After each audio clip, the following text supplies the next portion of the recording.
عزیزوں میری طرف سے آپ سب کو مسیح یسوع میں بہت سا سلام۔ خداوند کے زندہ پاک کلام میں سے گنتی 16 باب۔ اور کور بن اظہام اور بن کہات اور بن لاوی نے بنی روبن میں سے الیاب کے بیٹے داتن اور برام اور پلت کے بیٹے ان کے ساتھ مل کر اور آدمیوں کو ساتھ لیا، اور وہ بنی اسرائیل میں سے 250 اشخاص جو جماعت کے سردار اور چیدار مشہور تھے موسیٰ کے مقابلے میں اٹھے، اور وہ موسیٰ اور ہارون کے خلاف اکٹھے ہو کر ان سے کہنے لگے، تمہارے تو بڑے دعوے ہو چلے، کیونکہ جماعت کا ایک ایک آدمی مقدس ہے اور خداوند ان کے بیچ رہتا ہے، سو تم اپنے آپ کو خداوند کی جماعت سے بڑھ کر کیوں کر ٹھہراتے ہو؟ موسیٰ یہ سن کر منہ کے بل گھیرا، پھر اس نے کور اور اس کے کل فریق سے کہا کہ کل صبح خداوند دکھا دے گا کہ کون اس کا ہے اور کون مقدس ہے، اور وہ اسی کو اپنے نزدیک آنے دے گا، کیونکہ جسے وہ خود چنے گا اسے وہ اپنی قربت بھی دے گا۔ سو اے کور اور اس کے فریق کے لوگوں، تم یوں کرو کہ اپنا اپنا بخور دان لو اور ان میں آگ بھرو اور خداوند کے حضور کل ان میں بخور جلاؤ، تب جس آدمی کو خداوند چن لے گا وہی مقدس ٹھہرے گا۔ اے لاوی کے بیٹو، بڑے بڑے دعوے تو تمہارے ہیں۔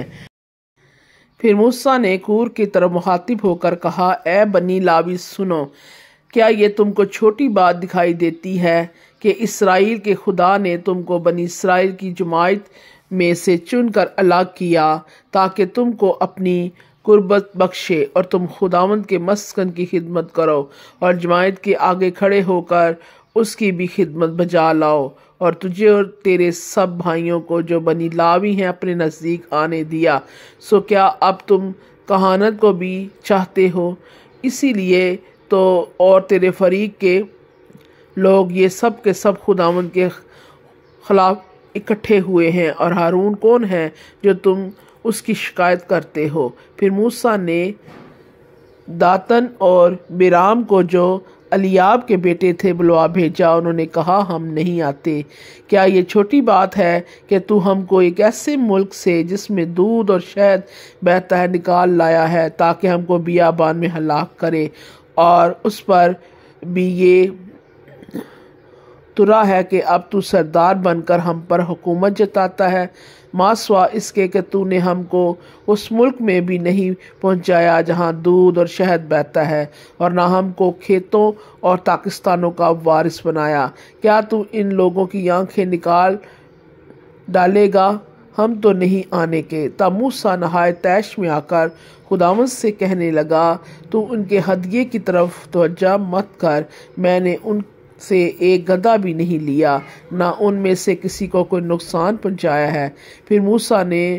کور سے کہا، کل تو اپنے سارے فریق کے لوگوں کو لے کر خداوند کے آگے حاضر ہو، تو بھی ہو اور وہ بھی ہوں اور ہارون بھی ہو، اور تم میں سے ہر شخص اپنا بخور دان لے کر اس میں بخور ڈالے، اور تم اپنے اپنے بخور دان کو جو شمار میں 250 ہوں گے خداوند کے حضور لاؤ، اور تو بھی اپنا بخور دان لانا اور ہارون بھی لائے۔ سو انہوں نے اپنا اپنا بخور دان لے کر ان میں آگ رکھ کر ان پر بخور ڈالا، اور خیمہ اجتماع کے دروازے پر موسیٰ اور ہارون کے ساتھ آ کر کھڑے ہوئے، اور کور نے ساری جماعت کو ان کے خلاف خیمہ اجتماع کے دروازے پر جمع کر لیا۔ تب خداوند کا جلال ساری جماعت کے سامنے نمایاں ہوا، اور خداوند نے موسیٰ اور ہارون سے کہا کہ تم اپنے آپ کو اس جماعت سے نکال کر الگ کر لو تاکہ میں ان کو ایک پل میں بسم کر دوں۔ تب وہ منہ کے بل گر کر کہنے لگے، اے خدا سب بشر کی روحوں کے خدا، کیا ایک آدمی کے گناہ کے سبب سے تیرا قہر ساری جماعت پر ہوگا؟ تب خداوند نے موسیٰ سے کہا، تو جماعت سے کہہ کہ تم کور اور داتن اور برام کے خیموں کے آس پاس سے دور ہٹ جاؤ۔ اور موسیٰ اٹھ کر داتن اور برام کی طرف گیا، اور بنی اسرائیل کے بزرگ اس کے پیچھے پیچھے گئے، اور اس نے جماعت سے کہا، ان شریر آدمیوں کے خیموں سے نکل جاؤ اور ان کی کسی چیز کو ہاتھ نہ لگاؤ، تا نہ ہو کہ تم بھی ان کے سبب